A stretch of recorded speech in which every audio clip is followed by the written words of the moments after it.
les Alors, blagues québécoises. Donc, on a le plaisir de recevoir Jeannot Bournival et Stéphanie Song. Et comme on le dit très souvent, les invités d'abord. Alors, Jeannot Bournival, tu es un amoureux, un praticien, un académicien du jazz. Bon, amoureux dans le sens où la musique t'a toujours accompagné tout le long de ta vie, mais praticien et académicien dans le sens où tu as appris les techniques de jazz au cégep de Drummondville, saxophone et basse. Mais également, tu as fait des études en interprétation du jazz. C'est Université de Concordia, saxophone et flûte traversière, avant d'avoir un bac en interprétation. Il y a du bac en interprétation de jazz, hein? Université de Montréal, oui, bac en interprétation.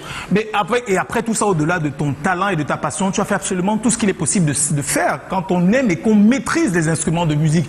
Directeur musical, bassiste de spectacle, artiste-interprète, pianiste, réalisateur d'albums, idéateur, porte-parole, compositeur, absolument tout.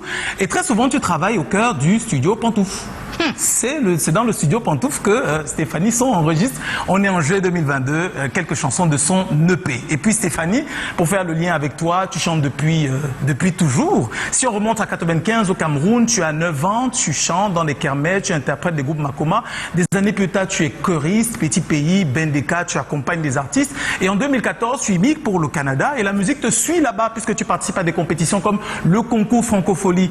Et puisque la passion, l'amour pour la musique brûle en toi, tu ne vas pas t'arrêter qu'à participer à des concours, tu vas trouver le moyen de te mettre à ton propre compte et produire ton premier EP. En tant qu'entrepreneur, tu n'as pas fait que produire tes albums ou produire tes spectacles, puisque personne ne peut oublier le fameux Henri Dikongé, Bendeka et Stéphanie Song au Crystal Palace en 2023. Il y a aussi que tu es président du comité d'organisation et même initiatrice de la première édition du festival Afro-Québec. L'ouverture, c'est demain et c'est un pont magnifique, un pont culturel incroyable que tu es en train de réétablir ou de refaire vivre entre la terre de tes ancêtres, le berceau de l'humanité, l'Afrique, et le Québec qui est ta terre d'accueil. C'est un plaisir de vous recevoir, Stéphanie Song, Jeannot Bournival. Eh oui, Stéphanie Song et Jeannot Bournival sont nos invités ce soir.